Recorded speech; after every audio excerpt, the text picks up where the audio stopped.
Thank you, Emma, for setting the recording. So, welcome everyone. Thank you for joining today's talk. My name is Joel Matthew, and I'm a research engineer in the AI division at ISI, and I'll be hosting today's talk. The Good Engineering seminar series focus on topics that are on the intersection of engineering and research. Good engineering will have some research, and good research will have some engineering. And so we want to talk about those sort of topics that are in that middle space. We don't have these talks very often, but I'm all ears for anybody interested to give other talks like these, or in sharing contacts of potential speakers. Today we have the pleasure of hearing from Dirk Groeneveld, who is a principal engineer at the Allen Institute of Artificial Intelligence, AI2, where he has been working for the last 8 years. He has worked in both the roles of an engineer and researcher. He currently is the technical lead for the Allen NLP platform team, which focuses on building general software for researchers at AI2. Prior to working at AI2, he worked at Microsoft in the SharePoint and Bing teams, and also at Amazon, working on the problem of key phrase extraction from product descriptions. He also did two startups in between of all this. Today he will be presenting on the topic, Keeping Research Organized with Tango. We'll plan to have some time towards the end to ask questions, but feel free to post them on the chat during the talk. So with that, over to you, Dirk. Yeah, hi everyone, and thanks for the introduction. I'll start by introducing my background a little bit, and then show you Tango, a tool we built at AI2 to manage our experiments. So AI2, where I work, is one of several research institutes that were founded by the late Paul Allen. We do artificial intelligence research with areas like computer vision, natural language processing, which is my area, common sense reasoning, and many other things. Also, we now have an applied branch where we use AI to do climate modeling and wildlife preservation. Joel has already given you a bunch of my background. The important thing is that I have worked, in my time at AI2, I have worked as both a pure researcher and a pure engineer. And that's really helpful because it's much easier to build tools when you're building them for yourself. So now I'm the technical lead of an engineering team that's attached to the LNLP team, and in that capacity, I run the Tango project, a tool we use to manage complex experiments. So that's what I'm talking about today. I'll start by explaining the problem that Tango solves, and then talk about how Tango solves this problem. So let's say I'm starting a new project. It's simple at first. I load up my training data, I train a model. So far, so good. I have two files in my work directory on the right, my training data and the trained model. But then I think I can fix some simple errors by pre-processing that data in some way. So I add some steps, two more files in my directory. But now I need to know whether it worked. So I need testing. So let's add some testing steps. We have two different ways of training and a way to compare them. It's almost like a real experiment. So let's try some hyperparameters. To fit this on one slide, I have only 3 hyperparameter combinations per training procedure here. And yet my steps are already kind of confusing, and my directory is getting a little messy. But wait, disaster strikes. We found a problem with the pre-processing step. All of the steps in red need to be rerun now. My directory is a complete catastrophe, and my buddy who's working on a downstream task is asking for the best model I had before the fix. Do you know which model that was? This is a simple scenario. More realistically, we'd have 10 different tasks. We'd have more hyperparameters. We'd have a proper baseline. We would be iterating on all of these methods, not just one of them. And of course, we might have multiple people working on the same code. So that's the problem we're solving. Let me show you how we're doing it.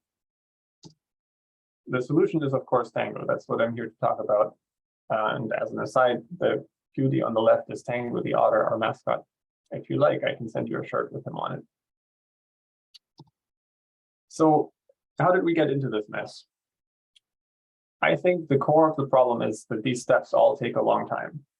We can't wait for them to complete right when we need them, and the results become very precious because losing them means losing hours of work. If that wasn't the case, we'd much rather write our experiments like this. This is the same experiment as before. We pre-process some data, train a model, and then evaluate. If each of these steps took 1 second, you would never mess around with storing results on disk, logging into servers to run things, and so on. Tango tries to get us closer to writing experiments in this way, while also dealing with the fact that each of these functions might take hours or days to complete. How does it do this? Well, Tango caches the results of each of these functions highlighted on the slide. If there's one thing you remember from this talk, remember this: Tango is a cache. All the other Tango features, and there's a lot of them, they come from this idea, from this approach. We've taken the concept quite far, and at a glance, Tango can sometimes look like it's something else, but the key thing is Tango is a cache. So in the next few slides, I'll explain how Tango itself works and how you can make use of it. And afterwards, I'll quickly show you the Tango library, a collection of steps that we've built that capture things that we think almost every one of our research projects need. So we have to do a small amount of work to make the cache work. First, instead of defining a function, we define an instance of the step class and put the same code inside the run method. Instead of calling the function, we create a step object. It looks almost the same, but actually it does very little at this call site, at least. The code that you put into the step isn't actually executed until you call the result method, which now happens down here. And of course, since Tango is a cache, if you call result again, you get the results instantly. But where is the cache? With the stuff we've done so far, the cache is in memory. So that's not super useful. Like we said before, results are precious, so we want to store them permanently. To do that, I need to introduce one more concept, the workspace. A Tango workspace is the place where Tango puts results. In this case, we're putting results on the file system. The file system gets you surprisingly far, especially if you point it at an NFS drive. So you can run stuff on different machines at the same time, and different users can write and read from it at the same time. Workspaces are thread safe, so it's no problem to run many things at the same time against the same workspace. But the real power comes when you use a cloud workspace. When you have one of those, you can run your steps truly anywhere. I can run some steps on my laptop and other steps on a beefy server. I can have steps fail on a beefy server and then run the exact same configuration on my laptop for debugging without having to worry about where the data comes from. At AI2, we actually have 3 data centers that are physically disconnected from one another, and this is mainly for budget reasons. So these data centers don't have a shared NFS drive. But with the cloud workspace, I can run my steps on any of these servers in any of the data centers, and it's not a problem. We have 2 cloud workspaces right now, but unfortunately, only one of them is accessible to you, the weights and biases workspace. It stores results in weights and biases. I don't know if you know, but they have an artifact system that is almost built for this kind of use case. And they can visualize some of the data that we store there, which is another nice side effect. The Beaker Workspace stores its results in Beaker, which is our internal cluster management system. But that's AI2 only. We are talking about a Google storage workspace. In fact, just before this, I had a meeting about that. But that's far from production ready at the moment. So let's pull all of this together. There's a lot of code on this slide. I'm sorry, but it's better than a slide full of math, I guess. On the left, we do some setup, and we put the actual code of our experiments into the step classes. This is usually where the bulk of your work goes.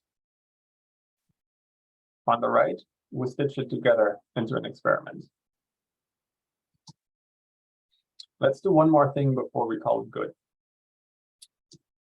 Calling .result like this every time is getting old, and it wastes time, because if you've already run this exact experiment, if you've already done the entire evaluation, you don't even need to download the model from the cache or the data from the cache again. All you need to load in that case is the final result. So to enable that, Tango allows you to chain steps together like this. Instead of putting a value as the input to a step, you can just put in another step that produces that value. Tango will automatically resolve this and fetch the values from the cache when needed. When you write your code like this, nothing gets executed until the final line where we ask for the results of the whole thing. And I have to admit, I am sort of glossing over how you index into the pre-processed data variable here with the square brackets. This is not the correct syntax. For now, you have to use a little wrapper class instead when you do this, but the difference isn't important, and we'll fix it in the next version.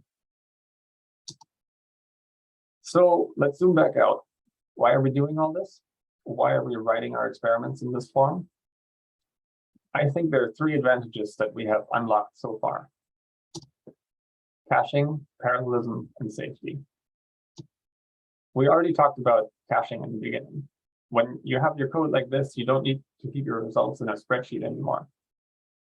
You want to know how it runs with one learning rate, you just run the whole script with that learning rate, and it'll read it from the cache. When we have our weekly check-ins on our projects, and the PI asks, what if, something like, what if you pre-train on this other data set first? And you can just whip out those numbers right away. That's very impressive. Of course, you still have to anticipate the question and fill the cache first, but you don't have to bury your collaborators in a spreadsheet anymore. Parallelism is the second big advantage. If you have a reasonably complicated experiment like this one, writing it this way presents opportunity for parallelism. This experiment has 14 steps, but if you have enough hardware, it can run as fast as 3 steps. Taking advantage of this is the job of the executors. At the moment, we have 3 implementations. The single thread executor is the one you get when you do nothing, or when we detect you have a debugger attached. It just runs one step at a time, one after the other, and doesn't do anything about parallelism. There's one optimization in here where it makes sure that we can bypass the cache if the result of one step feeds directly into the next. That's the only bit of optimization you get there. The multi-process executor does exactly what it sounds like. It runs each step in its own process, and it starts as many processes as you tell it to. So you might want to set this to the number of CPU cores you have, or maybe the number of GPUs on the machine. That's really up to you when you run it. In this mode, Tango is a lot like Make. I don't know if any of you have ever done this, but back in the day, I actually wrote my experiments with Make files, like 15 years ago or something. Finally, we have the Beaker Executor. Unfortunately, like I said, Beaker is not available outside of AI2. So it's not super useful for you, but the concept is very exciting. It ships the execution of the steps off to our in-house cluster management system. So multiple steps run simultaneously on different machines in the cluster. The Beaker Executor isn't super easy to use, but it allows you some truly large stuff. This screenshot is from last weekend. I ran this experiment with over 800 steps. Once you get the setup right, it's really amazing. It just fans out all these jobs. The whole cluster becomes busy, and I got these results within 2 days, I think. It's really a shame Beaker is not available outside of AI2. If any of you are willing to work on an executor that makes this possible without AI2 infrastructure, I'd be very interested in having it as part of Tango. I'd love to help you out in whatever way I can. We are internally already talking about an executor that can run directly on Kubernetes, but no code has been written that's just sort of an idea that's floating around right now. The third reason for writing our code in the Tango way, and for me the most important one, is safety. That's why we started development on Tango in the first place. If you remember from before, we had this experiment and found a bug in the pre-processing step. Tango knows which step depends on which other steps, and thus it knows which parts need to be rerun after the fix. You don't have to remember which files were produced with the fix in place and which ones without. You just run your whole experiment again, and you neither have to wait for everything, but you can also be sure that the results reflect the actual state of your project. If you have been doing this manually so far, you are either extremely meticulous or you have probably published a paper with results that cannot be reproduced. So I think I should talk a little bit about how exactly Tango does this. This functionality is at the core of what Tango does, so it's important. The result of every step gets stored under a cache key. Cache keys look like this. When we execute a step, we generate this cache key and check if there is an entry for it in the workspace. If there is an entry, we just use the result that's there, and otherwise we run the step. The first part of the cache key is just the name of the class implementing the step. The third part is a hash of the arguments that are passed to the class. That's how we make sure that a training run, for example, with one learning rate gets a different hash than a run with another learning rate. Which leaves us with the second part of the cache key, the version number of the step class. You specify this version number in the definition of your step classes. It looks like this. Specifying a version number is optional, but highly recommended. When you're developing your step class, it might go through many revisions. Every time you run your class, you increment the version number. Incrementing the version number tells Tango it's time to rerun the step. So in our example before, when we had a bug in the pre-processing step, we fix the step, increment the version number, and Tango does the rest. So I realized this opens a window for mistakes, and it goes against the whole idea of safety. Why can't Tango determine automatically whether the step changed? Well, the problem is this guy. He determined that you cannot, in general, determine whether two algorithms do the same thing. And that's the determination we need to make to know whether we need to invalidate the cache after a step implementation changes. I hear he's pretty smart, and I didn't want to pick a fight with him, so we built this version thing instead. And yes, we did try to hash the run method. It is possible in Python to take the hash of a function. That's a pretty neat trick when you need it. The problem is function hashes change all the time, even for the most trivial changes. If Tango required you to rerun your whole experiment every time you change the wording of an error message, that wouldn't be very usable. So we had to bite the bullet and do this version thing. So that's caching, parallelism, and most importantly, safety. There's one more Tango feature I want to talk about. It doesn't fit properly into any of these of the other three categories, but you'll see it all the time when you browse the examples or the documentation. And so I thought it's important to introduce. And yeah, I managed to get Billy Mays in here within 2 slides of Alan Turing, with 2 very different lives. So this last feature is the Tango configuration file. Tango configuration files look like this, and they express the same steps and dependencies between them that the Python code from earlier expresses. If you want to use it, you annotate your steps with this step.register thing, and then they're available to use in the config file. This works not only with steps, but it's most useful with steps. The files are actually JSONed, not JSON, and JSONed is a complete language unto itself. You can define functions in it, include other files, manipulate objects, and so on. We didn't invent JSON. I'm not taking credit for that. We're just using it for Tango. I think it originally came out of Google, actually. So when you have a config file, you run it like this, or actually probably like this, because you want to specify a workspace to keep your cache.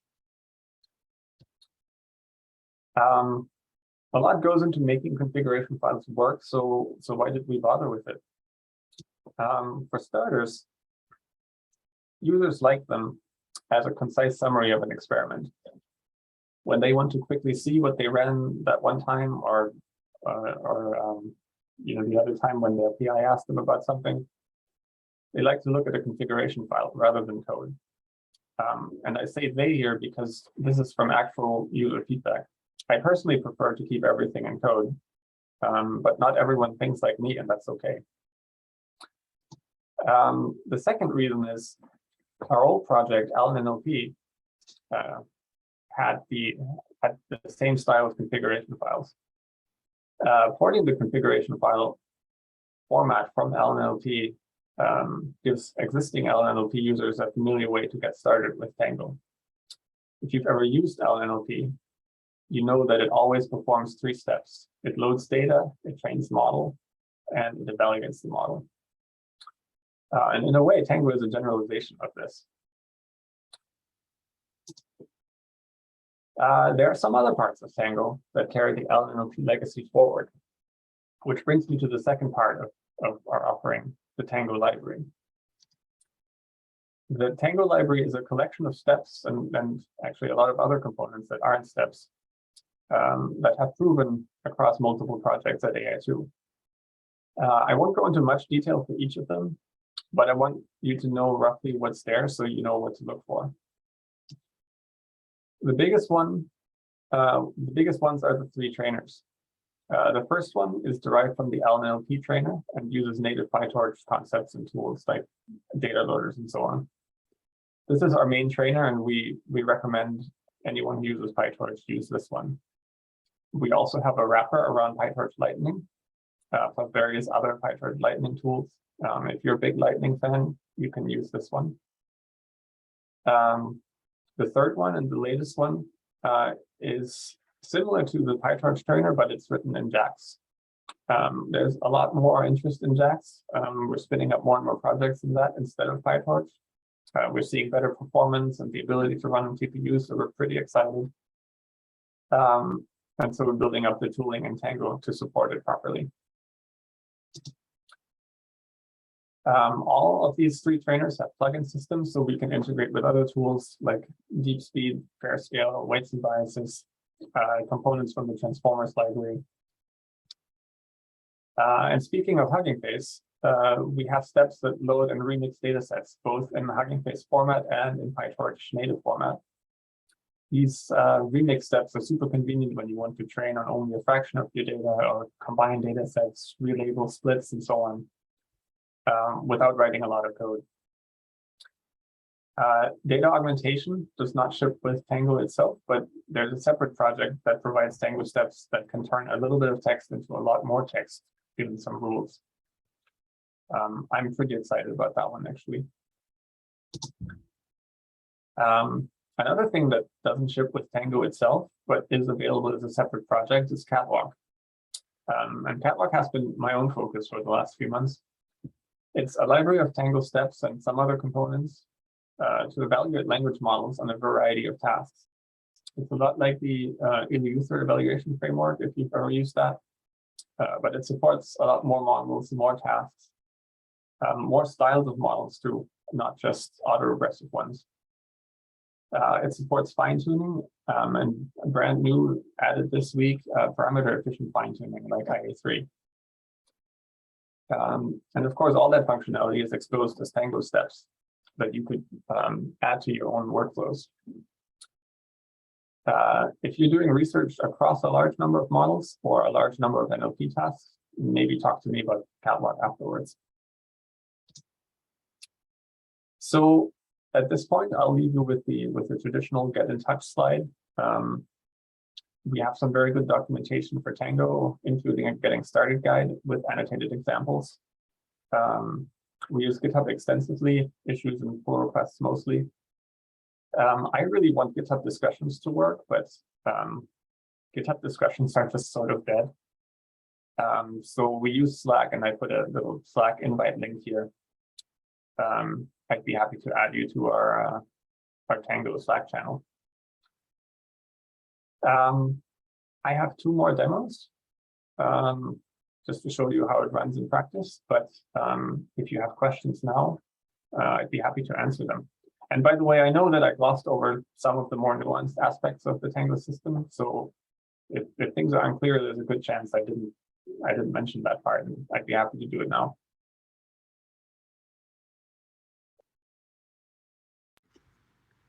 If anybody has questions, you can raise your hand and I can unmute you. You can ask. Alternatively, you can put it on the chat.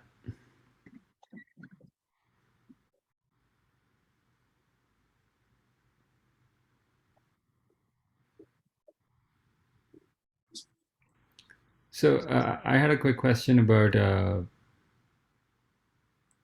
does Tango work with any of the TensorFlow stuff, or is that not on the roadmap? Or I gotta admit that's not even on the roadmap.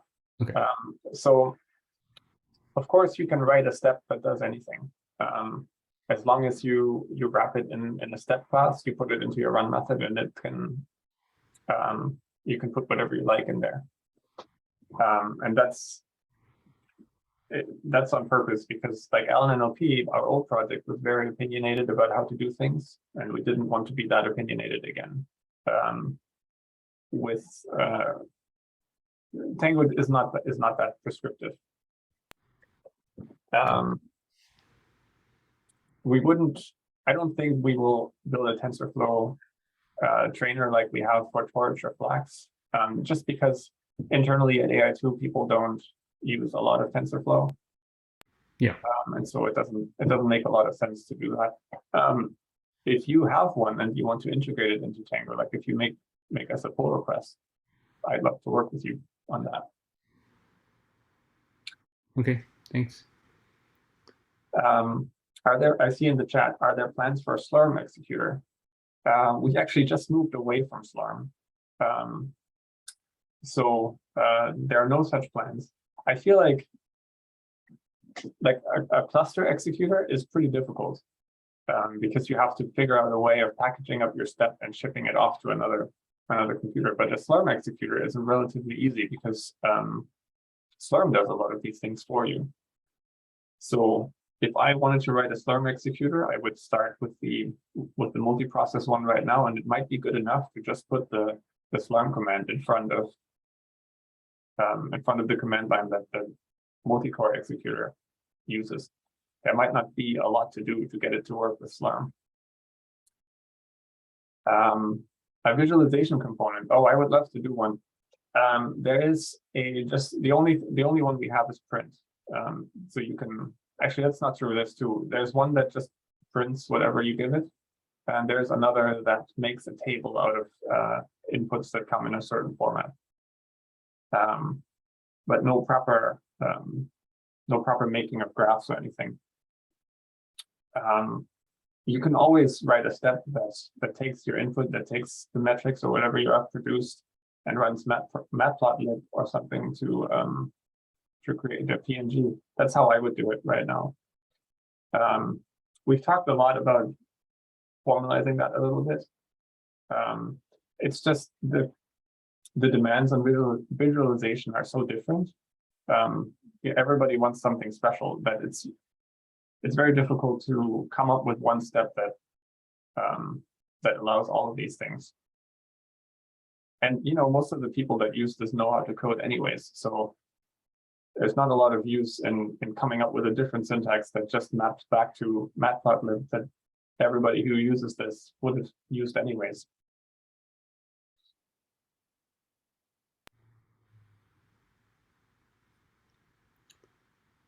All right, maybe I do a quick demo. Yeah. So for that, I got to share my my command line. I hope I picked the right window. Yeah. All right. So got to rearrange my windows a little bit. 1 second. Let's start by looking at the steps we have in here. So this is just a tiny a tiny toy experiment that proves Euler's identity. It's not very practical, but it shows off some Tango concepts. So this is the file that implements all of our steps. These are all very short. They just do some arithmetic on complex numbers. That's all I have in here. And there's a config file. Let's look at that real quick. That just looks like this. Ties together a few of these steps to prove Euler's identity. So if I run this, I use the command line. Oh, it's already built out itself. And if you use the configuration file like this is the kind of thing it prints. That result should have been 0, but it's 1. I feel like I must have changed it somewhere. Actually, yeah, I did actually change this. I remember now. I'll fix that in a second, but I wanted to show you the results table first. So this is what the results table looks like when you don't use a workspace. It can't point you to any place where the results would be stored. So let's run it with the workspace.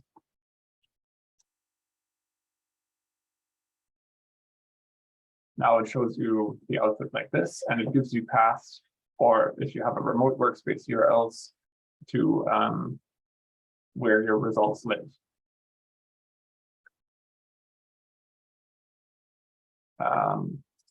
Let's change one of the inputs here. So I changed this to say 2.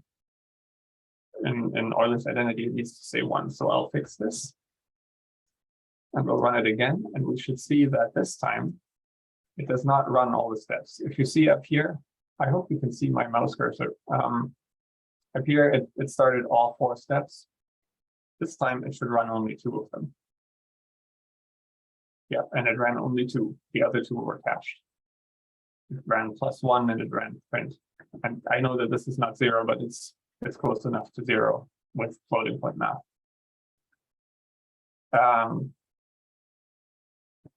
Let's look at when you run one of these. In the end, it prints a little example code that you can use to get at your results if you don't want to just open the file and look at it. If I run this,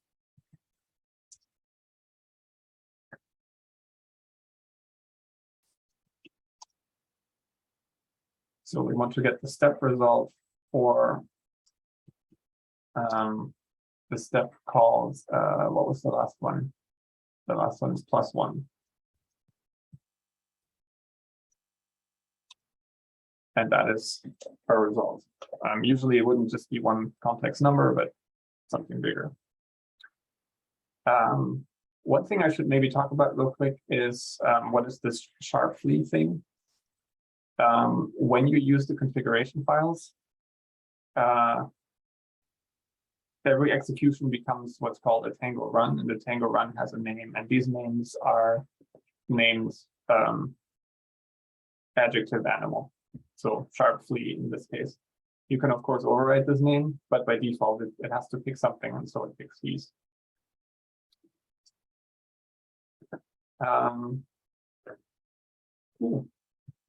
So that's the toy example. I also have a real example. So I'll move over to that one.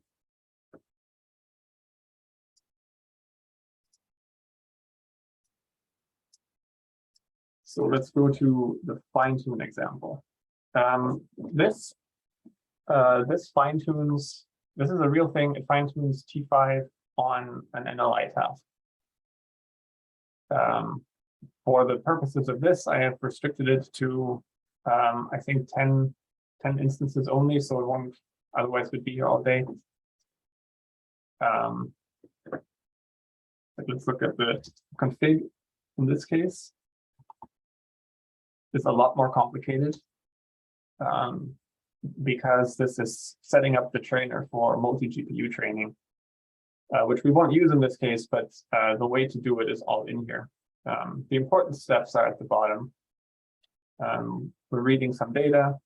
We're creating the subset with 10 samples. We're processing the data to be ready for the model, and then we're training. And at the end, we generate some output. So let's run this.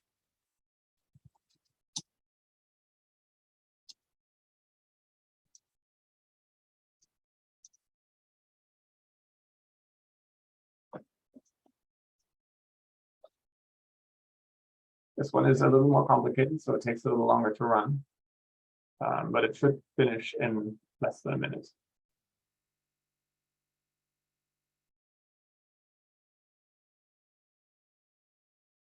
Except if it has to download this stuff. I ran this yesterday, so I'm surprised that the Hugging Face cache isn't primed, but here we are. I think Hugging Face changed their cache format. There was something about updating the cache.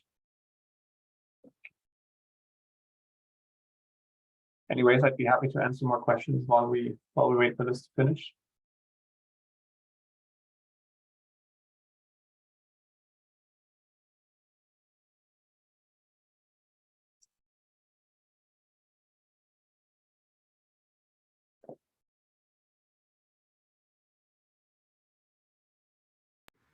I've changed permissions for folks if they want to unmute themselves or and ask a question.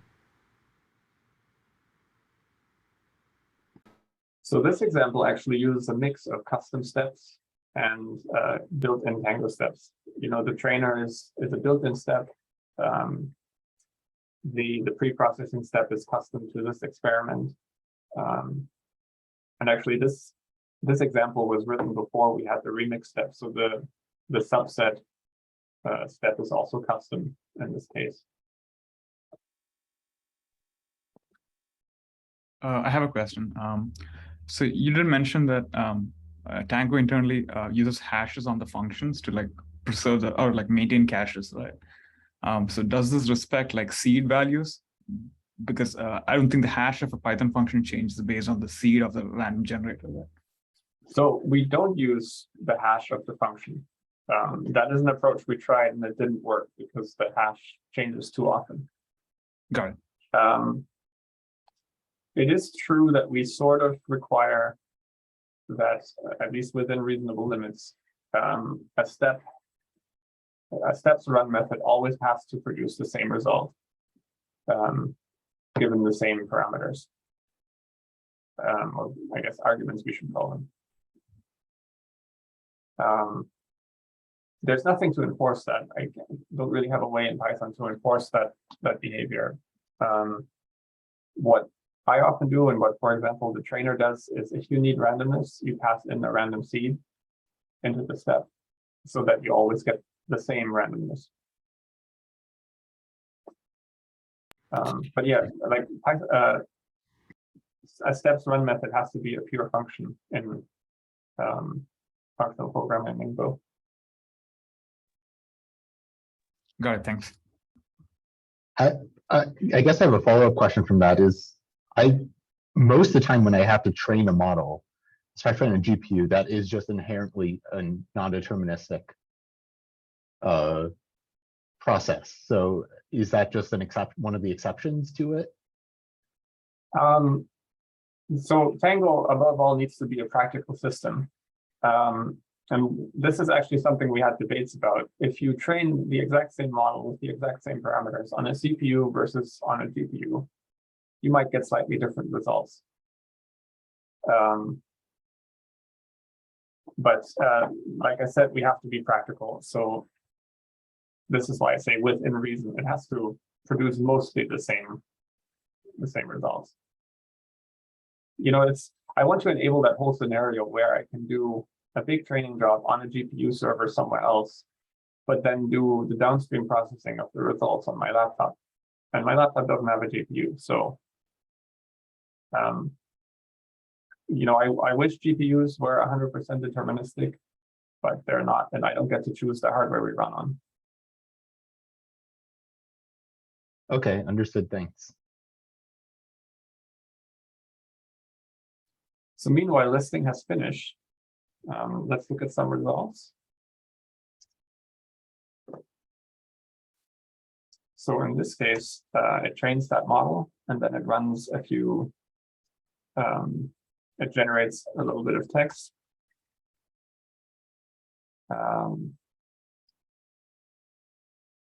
So the output we want to look at is called generations. That's the last step in this. And I happen to remember that this is a dictionary of splits, and we want to look at the validation split. And result number 0 gives us the source that we put into the encoder for T5, the target, what we're looking for, and what it actually generated. So in this case, it was correct. I was pretty lucky because after 10 instances, I would not expect a lot of. Hey, they're all correct. Not this one.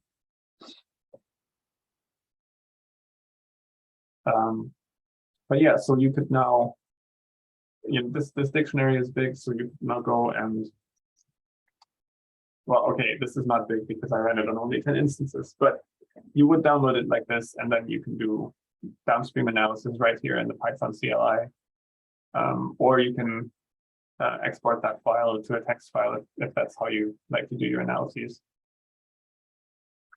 And of course, you can use the outputs in another step later down the line.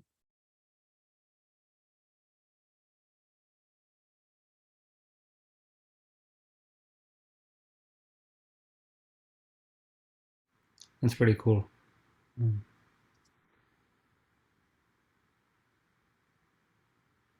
Any other questions or thoughts? There's one on the chat I see. How does Tango know to serialize results in the workspace? Are they pickled? That is a great question. So for every step, you can specify a format class, I guess. Maybe I can show you what that looks like.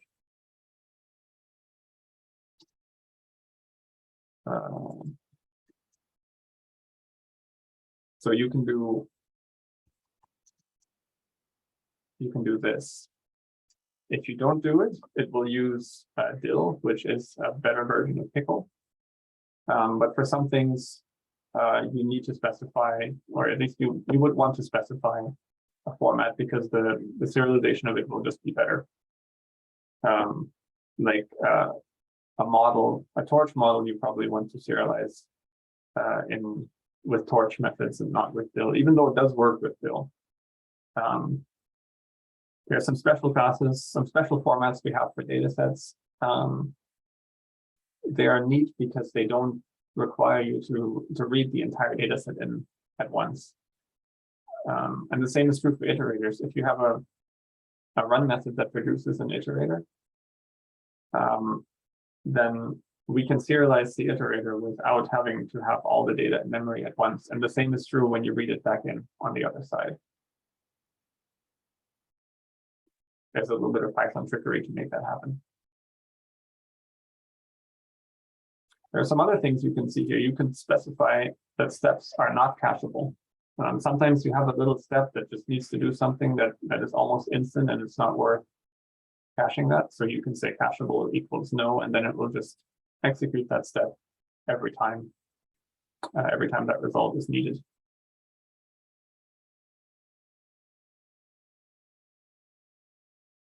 You can explicitly mark steps as non-deterministic with this deterministic flag up here. That doesn't do a lot, but if you cache a non-deterministic result, it will give you a big warning. Because if you're doing that, you will probably not get the results you expect.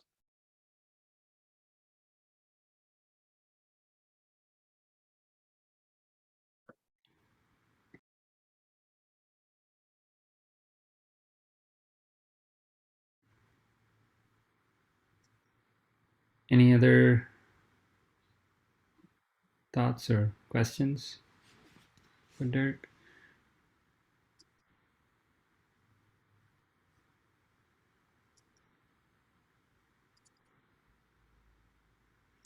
Any other follow-up, Dirk, that you had? Side. Putting this back up if you want to get in touch. Well, that was a very insightful and good learning experience. Thank you for taking the time to share about Tango and all the good work you're doing there. It's cool to see. I can already see certain things that I could do with my workflows that could be helped with Tango. So thank you for taking the time today. Thank you, everyone. Yeah. Thank you, everyone, for joining. And we can stop recording the meeting.